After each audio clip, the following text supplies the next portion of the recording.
Hey everyone, what's up? Yeah, I'm gonna try to do this real quickly while I've got the time a little bit.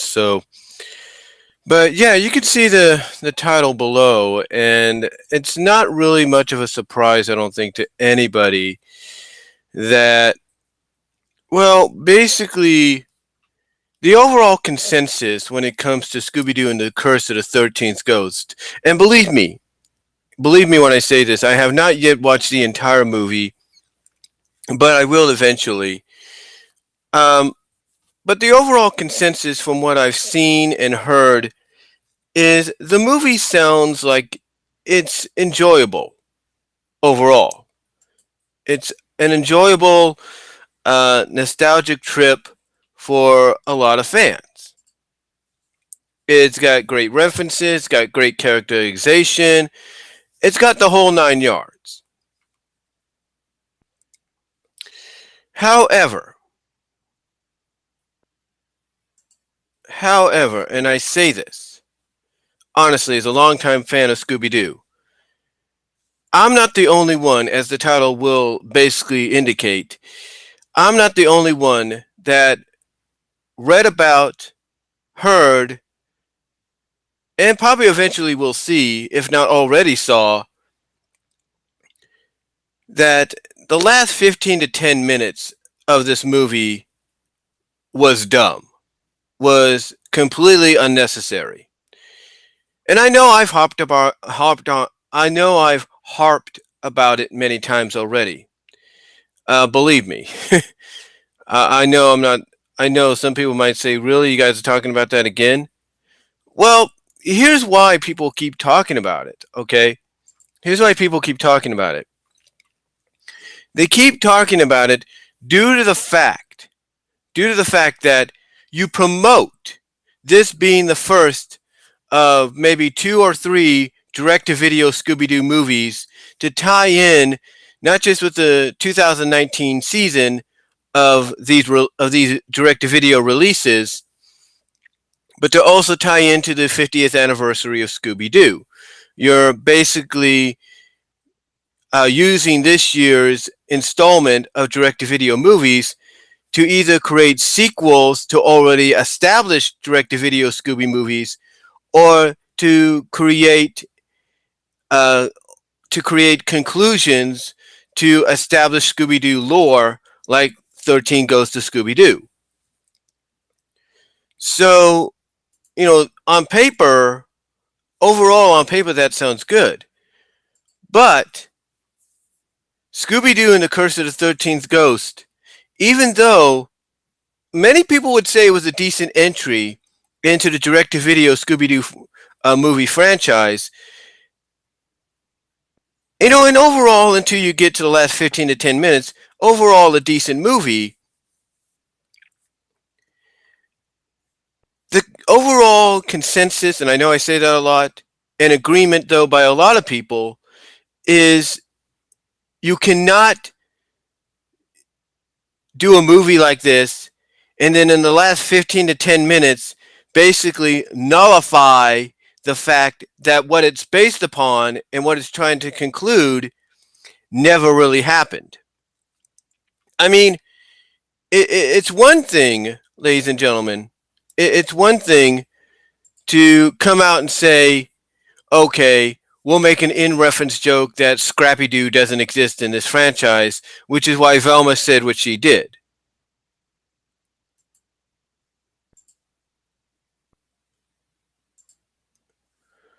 Which is why Velma said what she did. It's like, overall, it's like you could still showcase that hatred all you want, and that's fine if you want to do that. That's fine if you want to do that. That's your opinion. That's your thing. But the point what I'm getting at, guys, the point I'm getting at is you had is like everybody has said, you had the opportunity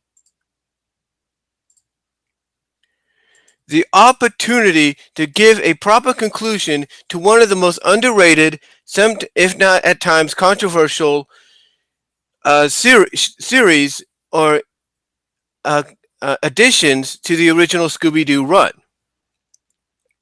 I mean, despite how you might feel about it, and a lot of people have their, the difference of opinion. Don't get me wrong about that. People have their difference of opinion. Despite how you feel about it, okay? Despite how you feel about it, you cannot do. I'm trying to look for the right words to say here, because I've said most of what I wanted to say before, and so has everybody else. But you cannot basically take the last 15 to 10 minutes of, like I said, what people conceived as being a decent movie, and so far a decent conclusion to this series, and then basically say that series never happened. As I was saying, it's one thing to continue the disdain and the hate for the Scrappy-Doo character, and even to the point that in the movie you have Velma basically asking, "What's a Scrappy?" when Flim Flam brings him up. But it's not just that moment either. It's the fact that, look, a lot of us love Velma. Velma as a character is a great character. It has been proven that depending on the story arc that she's part of, Velma can be more than what she seems. She can be an interesting character, if not a fun character to get behind and support. But but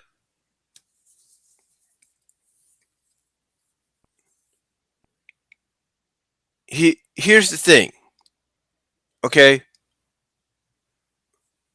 Here's the thing. You have Velma throughout this entire story arc, being her usual skeptic self, right? She's being skeptical. She doesn't believe that what happened to, Daphne, Shaggy, and Scooby actually did happen. She's not buying it. She's not buying it whatsoever. And I can understand skeptic. I can understand that to a point. Like, here you have, excuse me. Here you have basically this group of friends, and that this group of friends and that basically you've known for a majority of your life. You've known for a majority of your life, and all of a sudden you find out that they go on this grand adventure while you and their other friend are at camps, or at summer camps for different reasons. So it's one thing, to be skeptical about the fact that, so you're saying you went through all this while we were at camp. I can believe, yeah, there is skepticism.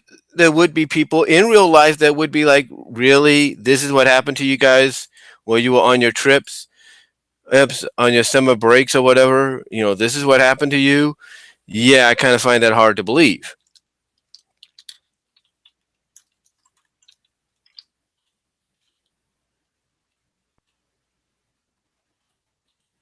Like, yeah, I find that a little hard to believe. And it's understandable. Look, from Velma's standpoint, it is understandable.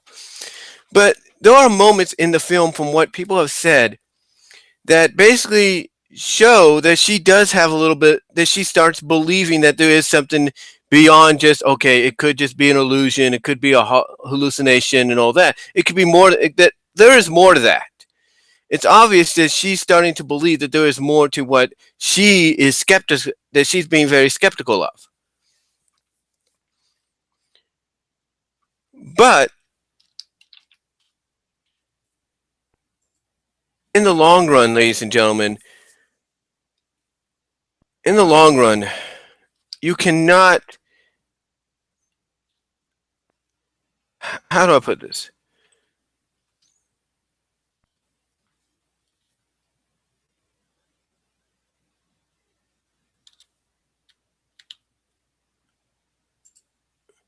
You cannot do a story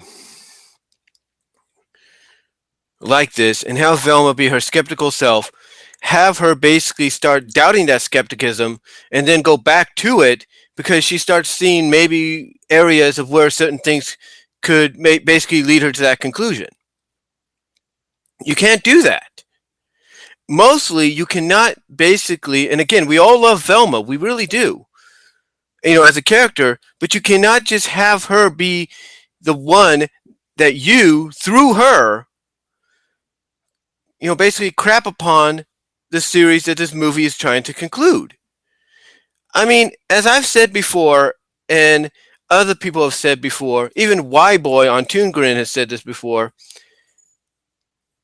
You're basically having her allude to the fact that the person behind this whole situation, all these 12 other ghosts, I should say, that they've encountered, you're basically having her indicate that, yeah, those 12 ghosts all of you faced, they were hallucinations due to, lack of oxygen, due to high altitude.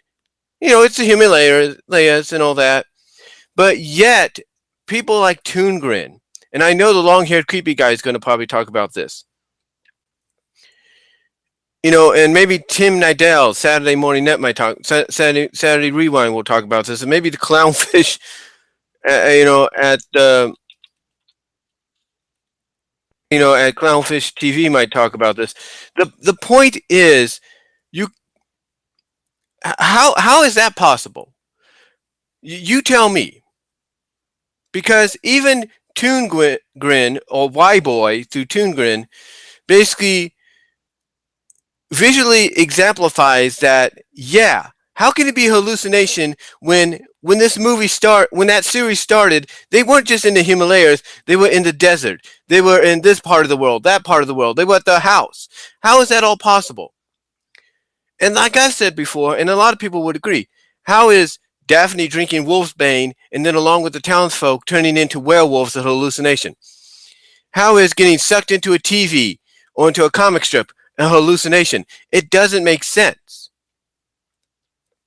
And again, you end in a way that basically you try to justify that by saying it could have been hallucinations, but you also justify it by saying, yeah, Velma's kind of right, but she's also kind of wrong. I mean, basically the overall thing is, you, instead of living, I'll put it this way. I think the title of Y Boy's review on this movie pretty much is true. It's pretty much the truth, guys. Pretty much the truth. And that truth, ladies and gentlemen, is, did this movie lie to us? Did Warner Brothers lie to us about this being a conclusion? And when you think about it, as much as I hate to say it, I have to agree that they did. I have to agree that in a sense they did. Because why hype this movie up? Why hype it up to the point that you're making people believe this is going to be exactly what they've been waiting for, especially the hardcore Scooby-Doo fans have been waiting for the past almost 34 years, as well as the newer Scooby fans that can watch 13 Ghosts of Scooby-Doo through things like through services and channels like Boomerang. Why hype them all up with the fact that you're going to conclude this series finally You're going to finally give an answer as to who the 13th ghost is, and yet and yet you don't live up to that. You basically leave it open ended again. You basically leave it up in the air. It doesn't make any sense. I mean, and there's a lot of things people point out that don't make sense.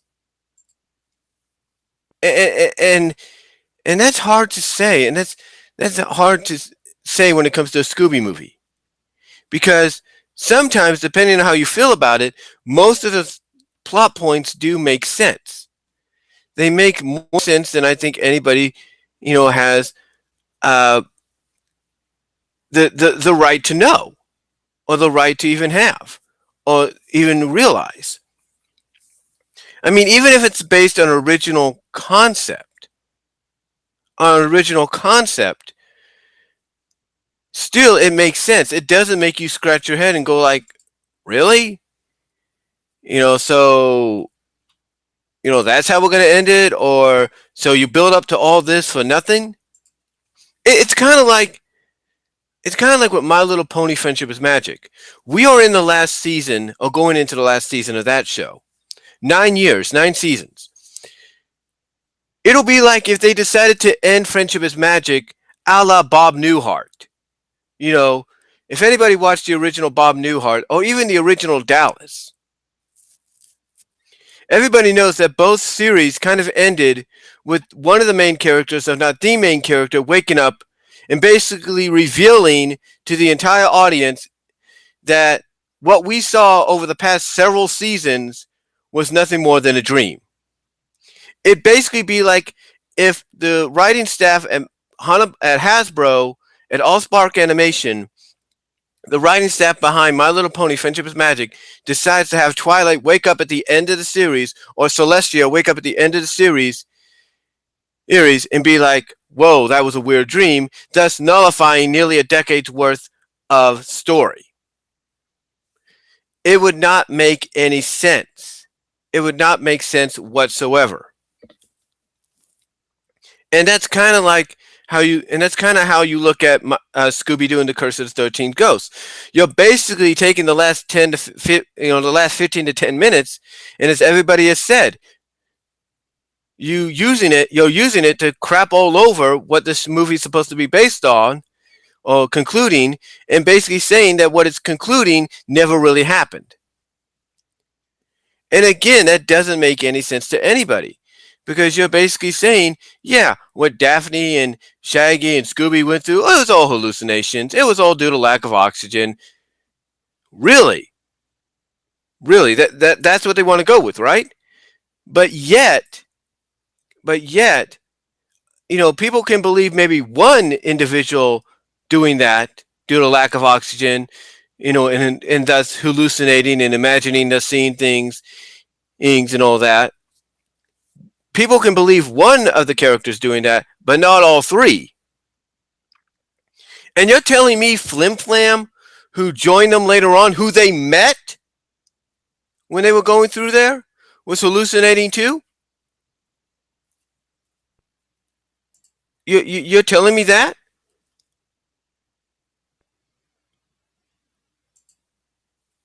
It doesn't make any sense, folks.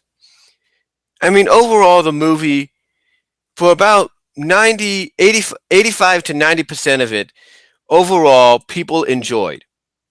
They liked it. They had fun with it. The other 15 to 10%, they didn't. Because that's the last 15 to 10 minutes of the movie, as well as mostly throughout the movie, you had Velma trying to basically prove that what Shaggy, Daphne, and Scooby went through was nothing but, illusions, fake. I mean, basically, Y-Boy of Toongren basically pointed out a lot of good stuff. It's a good retcon for Scooby and Shaggy to explain why they're cowards. The reason they're cowards is, hey, look, we fought against 12. We have fought and seen 12 of the 13 of these the real things. So if you're wondering why we're cowards, even around fake monsters and ghosts, there's your answer. They're basically saying through this little bit of retcon that Scooby and Shaggy were never really cowards at all to start out with. And it was only until they encountered 12 of these real things, these real demons and ghosts, that started to become the MO. The, the point is, ladies and gentlemen, the point is, in the end, Scooby-Doo and the Curse of the 13th Ghost, for 85%, 80 to 85% of the movie, is good. It's a nice callback. It's a nice, nod. A nice love letter and all that to the series, as well as to the hardcore fans that follow the series, even the new fans that love the series. It's a nice love letter to that series until the ending, where you basically say that series never really existed, or did it? You see, that's where some people they just don't like the idea that they went down this route. They don't. So here's the hoping that the next movie, which is rumored to be Return to Zombie Island, which is the sequel to the first of these rebooted retcon Scooby-Doo direct-to-video movies back in 1998. Let's hope 21 years later that follow-up is a lot better than this. Not saying it won't be, but let's just hope whatever their resolution is a better resolution than this. Because honestly, if you're going to promote something being the conclusion to something that should have been concluded 30 plus years ago, you should keep your promise. You should keep your promise in doing so.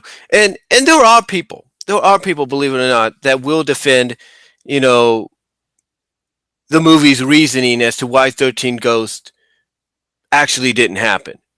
Because it makes sense that if you have a magician behind the whole ordeal, he has the capabilities, the technology, whatever, to pull this stuff off.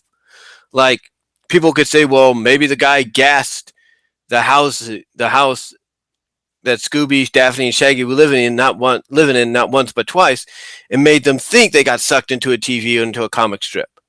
And that's probably true. And that would probably be true. Okay, that'd probably be a legit reasoning. So, yeah, there are. So I'm not.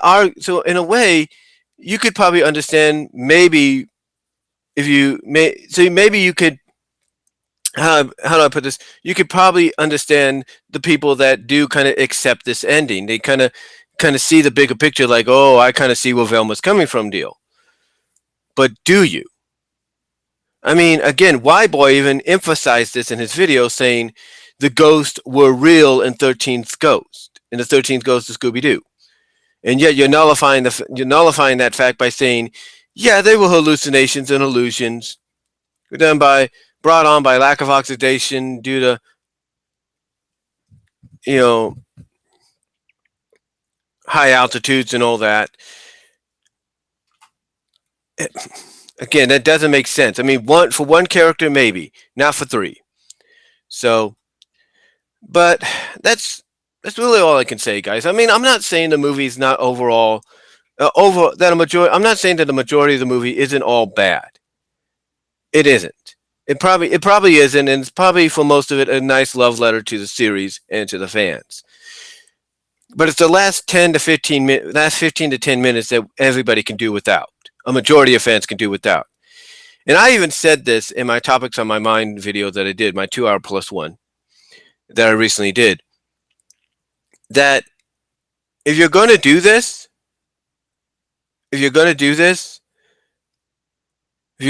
movie, Warner Brothers, maybe you should consider, because of the backlash you're getting from this, maybe you should consider later on this year re-releasing it with an alternate ending. Like, you could keep the ending you have, but give us an alternate ending that's basically a more proper conclusion to this movie that's supposed to be a conclusion to the 13 Ghosts series. That's all anybody would ask for.